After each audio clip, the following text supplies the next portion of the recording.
ក្តីរៀបចំគម្រោងសម្រាប់ប្រពន្ធប្លន់យកទ្រព្យសម្បត្តិនៅស្រុកបាកានត្រូវបានសមត្ថកិច្ចចាប់ខ្លួន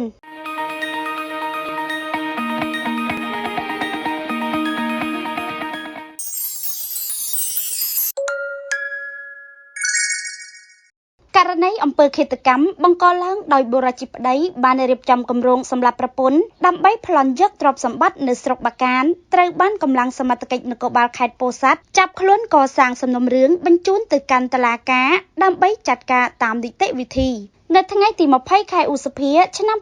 2025នេះនគរបាលបានឲ្យដឹងថាកម្លាំងសមត្ថកិច្ចបានស្រាវជ្រាវនិងចាប់ខ្លួនជនសង្ស័យម្នាក់មានឈ្មោះសសនភេទប្រុសអាយុ67ឆ្នាំរស់នៅភូមិប្រាសាទឃុំរំលេចស្រុកបាកានខេត្តពោធិ៍សាត់ពាក់ព័ន្ធករណីឃាតកម្មសម្រាប់ប្រពន្ធខ្លួនឯងដោយអនុវត្តតាមមតិដឹកនាំរបស់លោកឧត្តមស្នេហ៍តូសថេងស្នងការនគរបាលខេត្តពោធិ៍សាត់និងមានការសម្របសម្រួលនីតិវិធីដោយលោកកុយកញ្ញាព្រះរាជអាជ្ញាអមសាលាដំបងខេត្តពោធិ៍សាត់នៅវេលាម៉ោង 8 ព្រឹកថ្ងៃទី19ខែឧសភាកម្លាំងជំនាញនៃស្នងការដ្ឋាននគរបាលខេត្តពោធិ៍សាត់សហការជាមួយកម្លាំងអធិការដ្ឋាននគរបាលស្រុកបាកានបានបង្ក្រាបករណីឃាតកម្មកិត្តទុកជាមុនមួយករណីដែលឃាត់ខ្លួនជនសង្ស័យចំនួនម្នាក់បានធ្វើសកម្មភាពសម្រាប់ប្រពន្ធរបស់ខ្លួនកាលពីថ្ងៃទី16ខែឧសភាឆ្នាំ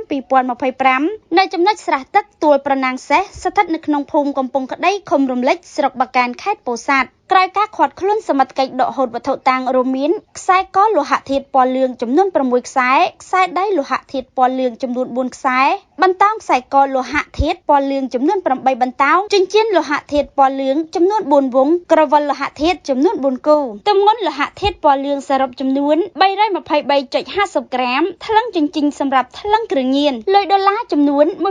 $1,800 លុយខ្មែរចំនួន $1,462,600 រៀលទូរស័ព្ទដៃចំនួន2គ្រឿងកាបូបដៃចំនួន1មានកាតធនាគារ ABA ចំនួន1សន្លឹកបានបើកបរចំនួន2សន្លឹកកាតគ្រីម៉ូតូចំនួន1សន្លឹកអត្តសញ្ញាណប័ណ្ណសញ្ជាតិខ្មែរចំនួន1សន្លឹកកាតវ៉ាក់សាំងកូវីដចំនួន1សន្លឹកនិងម៉ូតូ1គ្រឿងម៉ាក Honda C125 ស៊េរីឆ្នាំ2018ពណ៌ខ្មៅពាក់ផ្លាកលេខពោធិ៍សាត់ 1i 4125ឡើងស៊េរីឆ្នាំ2022បច្ចុប្បន្នជនសង្ស័យរួមទាំងវត្ថុតាងកម្លាំងជំនាញនៃស្នងការដ្ឋាននគរបាលខេត្តពោធិ៍សាត់បានប្រគល់ជូនទៅអធិការដ្ឋាននគរបាលស្រុកបាកានដើម្បីបន្តនីតិវិធី